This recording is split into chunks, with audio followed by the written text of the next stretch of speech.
दोस्तों, ईरान के विदेश मंत्री का फोन बज रहा था। दूसरी तरफ थे भारत के जयशंकर, और अगर ये कॉल नहीं होती तो अगले 48 घंटों में भारत दुनिया की नजरों में एक बिल्कुल अलग जगह खड़ा होता। आखिर ऐसा क्या हो गया था? आखिर ईरान ने भारत को ऐसा मैसिव गिफ्ट दे दिया है कि रूस भी हैरान रह गया है। सवाल यह है कि आखिर भारत को ही ये स्पेशल ट्रीटमेंट क्यों मिल रहा है?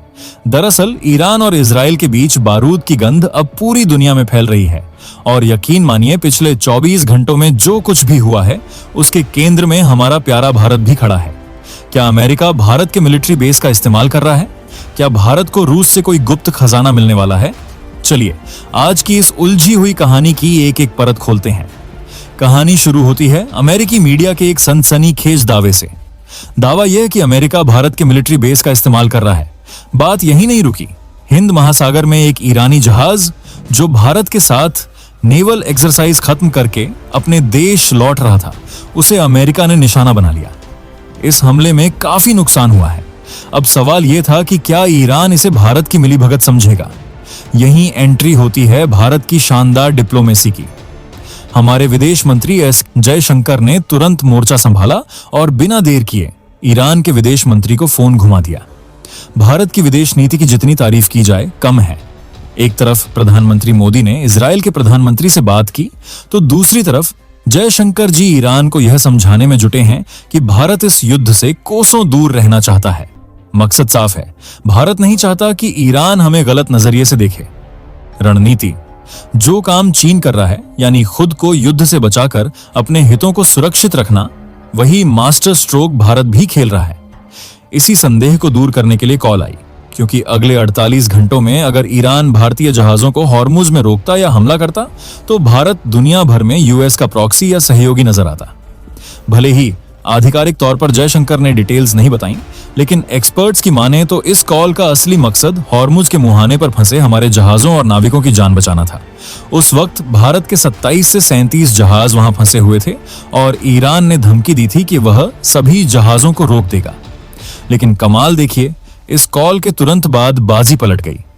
इंडियन शिपओनर्स एसोसिएशन ने जानकारी दी कि जहां ईरान अमेरिका, इजराइल और यूरोप के जहाजों को निशाना बनाने की बात कर रहा है, वहीं भारतीय जहाजों को स्पष्ट रूप से छूट दे दी गई है। इसे जयशंकर की शानदार डिप्लोमेसी का एक बड़ा नतीजा माना जा रहा है। इस बातचीत के पीछे केवल रणनीति ही नहीं बल्कि आपसी सम्मान भी था। हाल ही में ईरान के सुप्रीम लीडर अली खामेनेई की मौत पर भारत के विदेश सचिव विक्रम मिस्री ने ईरानी दूतावास जाकर शोक संवेदना जताई थी।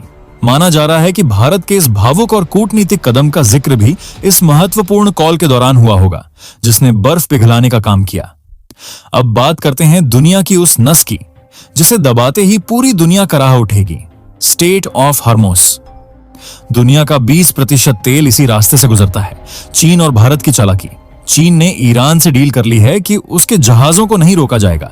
आखिर चीन ईरान के तेल का सबसे बड़ा खरीदार जो है। भारत की कोशिश, खबरें हैं कि भारतीय विदेश मंत्री ने भी ईरान से भारतीय जहाजों के लिए सेफ पैसेज मांगा है। अगर ईरान मान जाता है तो यह भारत की बहुत बड़ी कूटनीतिक जीत होगी। उधर यूरोप का हाल चौबे जी गए छब्बे बनने दुबे बनकर लौटे जैसा है। उन्होंने 2027 तक रूसी गैस छोड़ने का लक्ष्य रखा था, लेकिन राष्ट्रपति पुतिन ने साफ कह दिया, आपको इंतजार करने की जरूरत नहीं, हम खुद ही सप्लाई बंद कर सकते हैं। पुतिन जानते हैं कि उनके पास अब भारत और चीन जैसे नए बड़े खरीदार तैयार हैं। क्या वाकई अमेरिका भारत के मिलिट्री बेस का इस्तेमाल ईरान पर हमले के लिए कर रहा है? पिछले कुछ घंटों से सोशल मीडिया पर एक खबर आग की तरह फैली हुई है, लेकिन इसकी सच्चाई जानकर आप हैरान रह जाएंगे। इस पूरे हंगामे की जड़ कोई आधिकारिक रिपोर्ट नहीं बल्कि एक रिटायर अमेरिकी कर्नल डगलस मैकग्रेगर का इंटरव्यू है। 4 मार्च 2026 को अमेरिका के एक right wing channel one America news network पर मैकग्रेगर ने एक चौंकाने वाला दावा किया।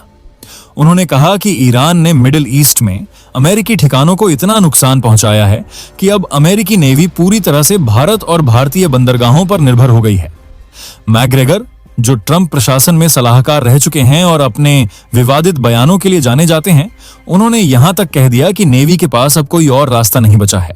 हालांकि इस भारी भरकम दावे के पीछे उन्होंने कोई भी पुख्ता सबूत या सरकारी दस्तावेज नहीं दिखाया।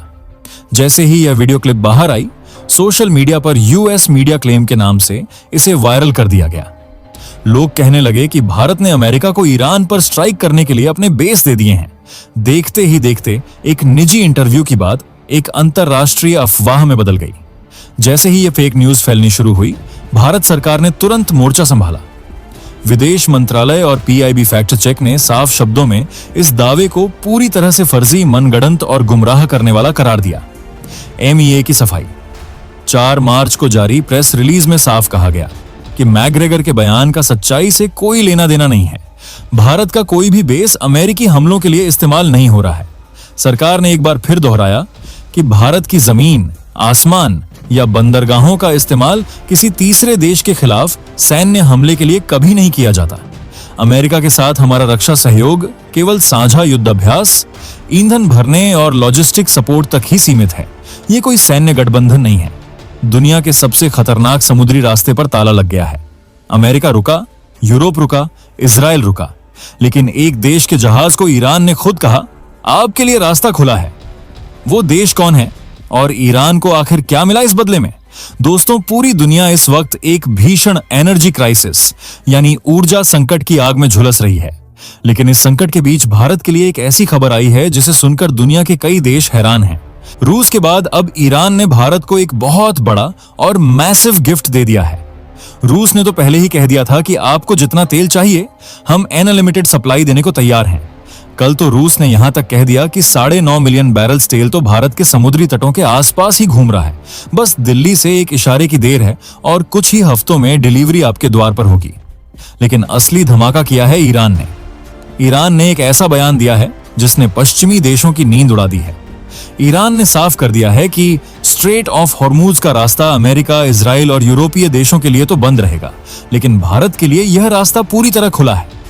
इसका मतलब समझिए, अगर दुनिया का कोई भी देश समुद्र के इस रास्ते से भारत को तेल भेजना चाहता है तो ईरान का रिवॉल्यूशनरी गार्ड IRGC उस जहाज को नहीं रोकेगा।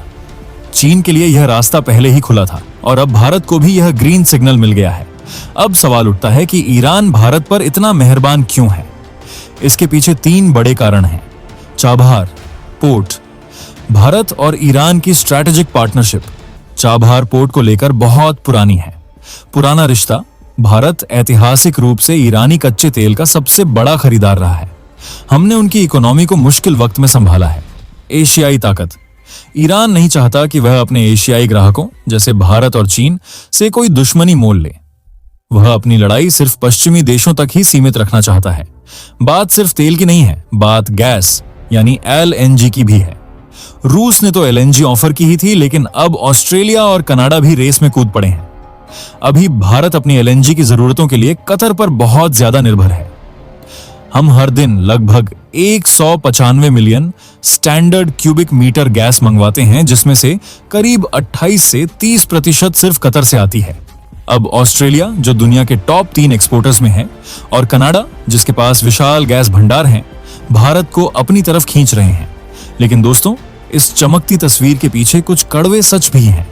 भले ही दुनिया हमें ऑफर्स दे रही है, लेकिन जमीनी स्तर पर चुनौतियां शुरू हो चुकी हैं। महंगाई का झटका। अडानी टोटल गैस ने पिछले 6 दिनों के अंदर गैस के दाम बढ़ा दिए हैं। जो गैस इंडस्ट्री को 40 रुपए में मिलती थी, उसका रेट अब 119 रुपए तक पहुंच गया है, यानी सीधे 3 गुना। शॉर्टेज का डर। मैंगलोर रिफाइनरी को कच्चे तेल की कमी की वजह से अपने कुछ यूनिट्स बंद करने पड़े हैं। तो क्या ये ऑफर्स भारत को इस संकट से निकाल पाएंगे? भारत आज भी अपनी एनर्जी जरूरतों का 85% हिस्सा बाहर से आयात करता है। यह स्थिति बहुत गंभीर है और भारत को बहुत सोच समझकर कदम उठाना होगा। आपको क्या लगता है, क्या भारत को रूस और ईरान के इन ऑफर्स का पूरी तरह फायदा उठाना चाहिए? कमेंट सेक्शन में अपनी राय जरूर बताएं।